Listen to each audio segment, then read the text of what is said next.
Hi, everyone, single one of you. I want you to settle in for a moment. Not because I'm going to tell you something soft. Not because I'm going to comfort you. I'm going to challenge you tonight. I'm going to say some things that might sting a little because the truth usually does before it heals you. So take a breath, sit up straight, and let's go to work. Let me ask you something before I say another word. When was the last time something went wrong, and I mean really wrong, and you stayed steady, not numb, not pretending? Steady. When was the last time life threw a curveball at your business, your marriage, your health, your finances, and instead of unraveling, you stood there like a mountain while the wind howled around you? If you can't remember a time like that, I want you to listen very closely tonight, because what I'm about to share with you is not a mood. It's not a personality trait some people are born with and others are not. It is a skill. It is a discipline. It is something you build the same way you build muscle, the same way you build a business, the same way you build a fortune, brick by brick, rep by rep, decision by decision. Because here's the truth nobody tells you when you're young and dreaming about success. Life doesn't get calmer as you climb. It gets louder. The stakes get higher. The problems get bigger. The people depending on you multiply. And if your internal world isn't stronger than your external circumstances, you will be swallowed alive by your own success before you ever get to enjoy it. So tonight isn't about relaxation techniques. It's not about taking a few deep breaths and hoping for the best. Tonight is about something far more serious. Training the mind the way a soldier trains for battle, the way an athlete trains for the Olympics, the way a craftsman trains his hands until precision becomes instinct. Because a calm mind under pressure is not an accident. It is architecture. Somebody built it. And that somebody has to be you. Let's start here with a question of identity, because everything flows from identity. Who do you believe you are when the pressure hits? Do you believe you are a person who falls apart, who panics, who says things in anger they regret, who lets fear make their decisions for them? Or do you believe, deep in your bones, that you are a person of composure, of wisdom, of steadiness, someone others can lean on when the storm comes? Whatever you believe about yourself in that moment of crisis, that's exactly who you will become, because identity always precedes behavior. You don't act your way into a new identity nearly as often as you act out the identity you already believe about yourself. So if you've spent years telling yourself, I just have a short fuse, or I've always been an anxious person, or that's just how I am, you have been rehearsing a role, and you've gotten very good at it. Tonight, I want you to consider firing yourself from that role, because calmness is not the absence of chaos around you. Let's be very clear about that. Calmness is not a peaceful life. Calmness is not the lucky avoidance of trouble. Some of the calmest people I have ever met in my life have lived through the hardest circumstances imaginable. Loss, betrayal, financial ruin, sickness, war. Calmness is not what happens to you. Calmness is what you have built inside of you before trouble ever arrives. It's a reservoir, not a reaction. And you cannot dig a well in the middle of a drought. You dig it before you're ever thirsty. Now here's where I need to challenge you. Because most people want the fruit without doing anything about the root. They want to stay calm during the crisis, but they've done nothing to prepare the soil of their mind beforehand. They want peace on demand, like a vending machine. Insert stress, receive tranquility. It doesn't work that way. Peace under pressure is the harvest of 1,000 small disciplines practiced when nobody was watching, when nothing was even wrong. Think about the people you admire most for their composure, the ones who seem unshakable. I promise you, what you're witnessing in the moment of crisis is not a spontaneous gift. It's the visible result of an invisible discipline. They trained when it was quiet so they could perform when it was loud. And that's the whole secret right there. You don't rise to the level of the crisis. You fall to the level of your training. Let that sink in. You don't rise to the level of the crisis. You fall to the level of your training. So the real question isn't, how do I stay calm when everything falls apart? The real question is, what am I doing right now, today, in this ordinary, uneventful moment, to build the kind of mind that won't crack later? Because if you wait until the crisis to start training, you've already lost. The time to build your house is before the storm, not during it. Let's talk about discipline, because I promised you I wouldn't waste your time with fluffy encouragement tonight. Discipline is choosing, again and again, what you know is right over what you merely feel like doing. And here's a truth that will set you free if you let it. Your emotions were never designed to be your masters. They were designed to be your messengers. They tell you something is happening. They were never meant to be the ones steering the ship. But most people hand the wheel over to whatever emotion shows up first. Fear, anger, panic, resentment. And then they wonder why their life is full of shipwrecks. You have to become the kind of person who listens to emotion without obeying it blindly. Emotion says, "This is unbearable. React now." Discipline says, "Wait, think, then respond." That gap between stimulus and response, that tiny sliver of time, that is where your entire future is decided. Most people don't even know that gap exists because they've never practiced pausing inside of it. They go from spark straight to explosion. But the strong ones, the ones who lead, the ones who build empires and hold families together and stay faithful when everything in them wants to quit, they have practiced living inside that gap. They've made that gap their home. And how do you practice that? Not by hoping, not by wishing. You practice it the same way you'd practice anything worth mastering, deliberately, daily, and often uncomfortably. You practice staying calm in small irritations so that you have the muscle memory for the big ones. You practice not raising your voice when the traffic is bad, so that you don't raise your voice when your business is on fire. You practice not spiraling when your flight is delayed, so that you don't spiral when your income is delayed. Every small moment of self-control is a rehearsal for the moments that will actually matter. I want you to hear this next part carefully, because it's where most people get it backwards. They think calmness is about controlling their circumstances. It isn't. You will never control all your circumstances. Never. The economy will do what it does. People will disappoint you. Your body will get sick sometimes. Storms will come whether you're ready or not. You don't get a vote on whether trouble shows up in your life, but you get every vote on what kind of person shows up to meet it. That's the whole game right there. Not the elimination of storms, the cultivation of the person who walks through them without losing themselves. Now let's talk about responsibility. Because calmness and responsibility are tied together with an unbreakable knot. Weak people blame the storm. Strong people examine the sailor. When something goes wrong in your life, and something always eventually goes wrong, the immature response is to ask, "Why is this happening to me?" The mature response, the response of someone who is actually building a life of substance, is to ask, "What is this asking of me?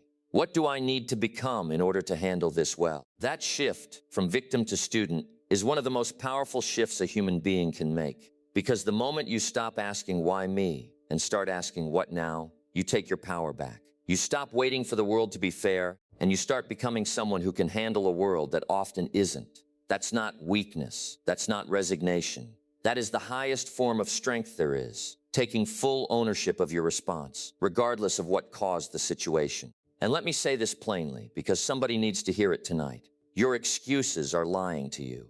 Every single excuse you have ever used to justify losing your composure. "I was tired, they pushed me too far. You don't understand what I've been through." Every one of those excuses is a small, comfortable lie that keeps you exactly where you are. I'm not saying your pain isn't real. I'm not saying your exhaustion isn't real. I'm saying that pain and exhaustion do not have to be the deciding vote in how you show up. You are always more powerful than your excuse. Always. The question is whether you're willing to admit it. Comfort is the great thief of greatness, and it steals from you so gently you barely notice it's gone. Comfort whispers, "You don't have to work on your temper today, you'll deal with it eventually." Comfort whispers, "It's okay to snap this time, you had a hard day." Comfort is patient. It doesn't demand anything from you all at once. It just asks for a small surrender today, and a small surrender tomorrow, and before you know it, years have gone by, and you're still the same reactive, anxious, easily rattled person you were a decade ago. Except now you're older, and the stakes are higher, and you have less time to fix it. Laziness doesn't always look like sitting on a couch doing nothing. Sometimes laziness looks like a person working 80 hours a week, but refusing to do the internal work, refusing to sit with their own thoughts, refusing to examine why they react the way they do, refusing to build the discipline of a calm and steady mind, because that kind of work doesn't show up on a resume and nobody applauds you for it.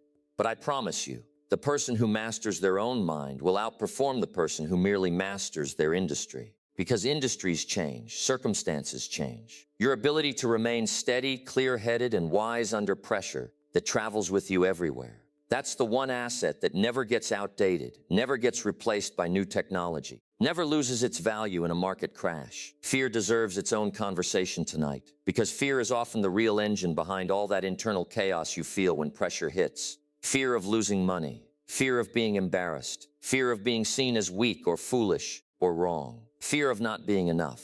And here's what fear does. Fear takes tomorrow's uncertainty and tries to make you pay for it today, in advance, with interest. It robs you of the only moment you actually have, which is this one right now, and makes you spend it worrying about a future that hasn't even arrived yet, that may never even arrive the way you imagine. The calm mind understands something the fearful mind does not. Most of what we fear never happens, and the things that do happen are rarely as unmanageable as the anticipation made them feel. Worry is a down payment on a disaster that more often than not never gets delivered. And even when the disaster does arrive, worry never once made it easier to handle. Not once in the history of the human race has anxious anticipation ever solved a single problem. It has only ever stolen peace from moments that didn't need to be stolen from. So what do you do instead? You train yourself to ask better questions. Instead of what if this goes wrong, you ask, if this does go wrong, what would I actually do? You plan for it like a strategist instead of dreading it like a victim. There's an enormous difference between preparing for hardship and marinating in fear of it. Preparation is calm, methodical, and useful. Fear is loud, exhausting, and produces nothing but a tired mind and a shortened temper. Choose preparation. Every single time, choose preparation over fear, because preparation is an act of faith in your own capability, and fear is a rehearsal for defeat. And let's talk about faith for a moment, because I believe with everything in me that a calm mind cannot be built on human willpower alone. Willpower is a muscle, and muscles get tired. You need something deeper than willpower. You need a foundation, a settled conviction that you are not alone in this, that there is a purpose being worked out in your life, even in the seasons that make no sense, that the hardships you walk through are not random and are not wasted. When you carry that kind of quiet trust in your spirit, it changes how you respond to chaos. You're no longer white-knuckling your way through every storm, gritting your teeth and hoping you don't break. You're anchored. And an anchored ship can be tossed by waves without ever being destroyed by them. I've watched people walk through the worst seasons of their lives, the kind of loss that would flatten most of us, and come out the other side with a peace that made absolutely no logical sense given what they just endured. And every single time, when you got close enough to ask them how, it wasn't a technique, it wasn't a breathing exercise. It was a deep, settled trust that had been built over years, long before the tragedy came, a trust that there was a bigger picture being written than the one page they were currently living through. That kind of trust doesn't remove the pain. It doesn't make you numb to it, but it keeps you from being destroyed by it. It gives you a floor to stand on when everything else in your life has become quicksand. You don't have to have all the answers to have that kind of peace. In fact, the people who insist on having all the answers before they'll feel calm are the ones who stay in turmoil the longest, because life will never hand you all the answers in advance. Peace comes to those who are willing to trust the process even while the picture is still incomplete. That's not naivety, that's maturity. Anybody can trust a plan they can already see the ending to. It takes real character to trust one you can't. Now let's bring this back to leadership, because here's something I need you to understand. The world is desperate, absolutely desperate, for people who can stay calm. Think about every environment you've ever been in, a workplace, a family, a team, or a friendship. And think about what happens the moment chaos hits. Everyone looks around for the person who isn't panicking. That person becomes the leader in that moment, whether they hold a title or not. Calm is magnetic. Calm is authority. You don't have to demand respect when you're the only steady person in a room full of chaos. Respect finds you, because people are instinctively drawn to whoever seems like they know what to do next. If you want to lead your family, your team, your company, or your community, you have to become that person. Not because it's convenient, but because leadership, at its core, is the ability to provide stability when everyone else is losing theirs. Anybody can lead when the sun is shining and the numbers are up and everything is going according to plan. That's not leadership. That's just management of good fortune. Real leadership shows up in the wreckage. Real leadership is the person who says, okay, here's what we do next, while everyone else is still asking, how could this have happened to us? And here's the value creation piece of this, because I want you to see the practical, tangible side of what I'm teaching you tonight, not just the philosophical side. Calm people are trusted with more. Think about it from a purely economic standpoint. Would you rather do business with someone who unravels the moment a deal gets complicated, or someone who stays composed, thinks clearly, and finds a solution while others are losing their heads? Would you rather be led by a boss who screams when a project falls behind schedule, or one who calmly gathers the team and charts a new course? Composure is currency. It is one of the most valuable, most underrated assets a human being can carry into any room. You are literally more hireable, more promotable, more trustworthy, more marriageable, and more capable of building wealth the more you master your own internal state. That is not a soft skill. That is one of the hardest, most valuable skills there is, because it is one of the rarest. So let's get very practical, because I never want to leave you with inspiration and no instruction. If you want to train your mind to remain calm, you have to start treating your thoughts the way a disciplined person treats their diet or their finances, with intention, with tracking, with correction. You cannot allow every random thought that walks through your mind to have unlimited access to your emotions. Just because a thought shows up doesn't mean it deserves your full attention, your full belief, and your full reaction. You have to become the guard at the gate of your own mind, questioning every visitor before you let it inside to make decisions on your behalf. This means you slow down before you speak when you're upset. Not because you're weak, but because words spoken in the heat of the moment have destroyed marriages, friendships, businesses, and reputations that took decades to build. A calm mind understands that almost nothing needs to be decided in the next 60 seconds. Almost nothing needs to be responded to immediately. Urgency is often a lie your emotions tell you to bypass your wisdom. Slow down, breathe, let a little time pass between the spark and the flame. You will be shocked how many crises resolve themselves, or at least soften considerably, simply because you didn't feed them with an immediate emotional reaction. This also means you take care of the body, because the mind and body are not separate kingdoms. They are deeply connected provinces of the same territory.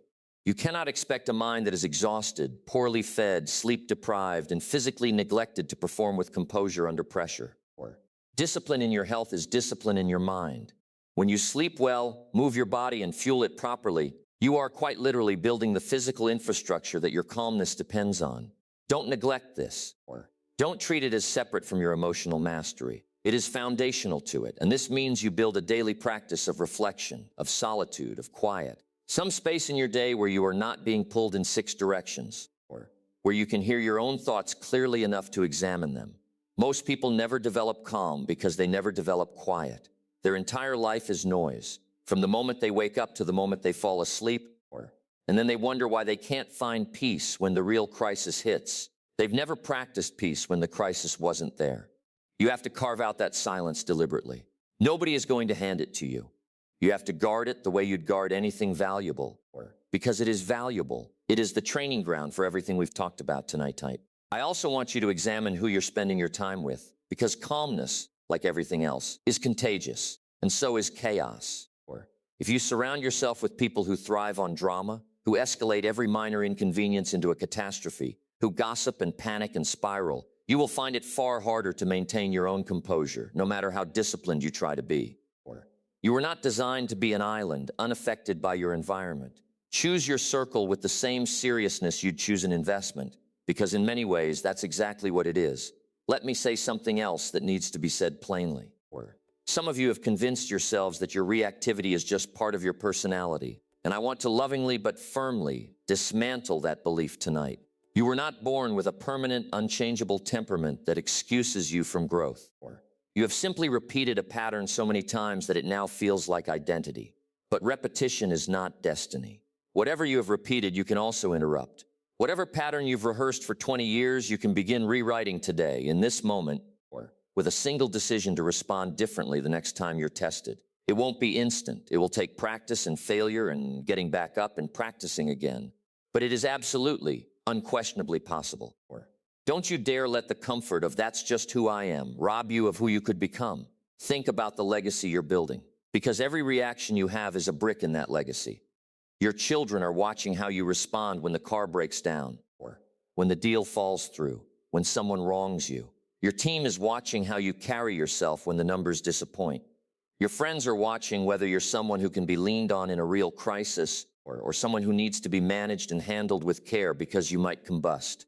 Every time you choose calm over chaos, disciplined thought over emotional hijacking, you are not just helping yourself in that moment, you are teaching everyone watching you what strength actually looks like. And people are always watching, whether you remember that or not. I want to leave you with this thought before we close tonight, because I think it captures everything we've talked about. The storm is not your enemy. The storm is your instructor.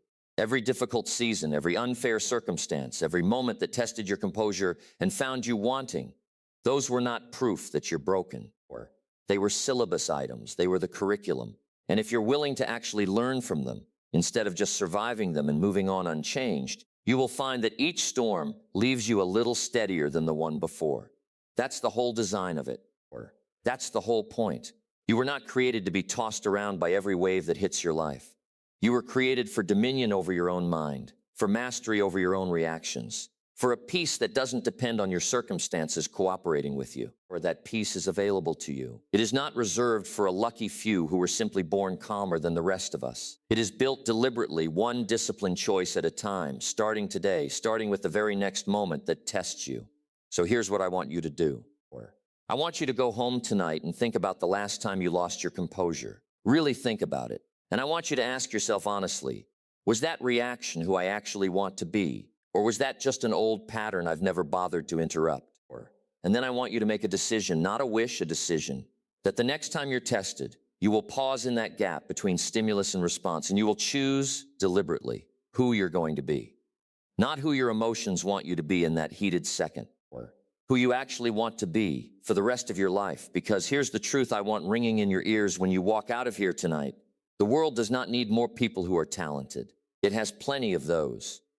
What the world desperately needs, what your family needs, or what your future needs is people who are steady, people who can be trusted in the storm, people who have done the quiet, unglamorous work of training their minds long before the crisis ever arrived, so that when it does arrive, and it will, they don't crumble, they rise, or they lead. They become the calm the whole room was searching for. You have that in you. I don't say that lightly, and I don't say it to make you feel good for 5 minutes and then forget it by morning. I say it because I have watched ordinary people, or ordinary as anyone in this room tonight, build extraordinary composure through nothing but daily, deliberate discipline. If they can do it, so can you. There is nothing standing between you and that steadier version of yourself except the decision to start, and the discipline to continue after the excitement of tonight has faded. So stand up in your own life. Stop waiting for circumstances to calm down before you decide to be calm. Circumstances are never going to cooperate. They never have for anyone in the history of the world. Build your peace on purpose. Build it before the storm, not during it. Guard your mind like it's the most valuable property you own, because it is. Choose discipline over emotion, ownership over excuses, faith over fear, and quiet strength over loud reaction. Do that consistently, and I promise you, you will become the kind of person storms are almost afraid to test. And when they do test you, you will not merely survive them. You will lead through them. You will grow through them. And you will become unstoppable.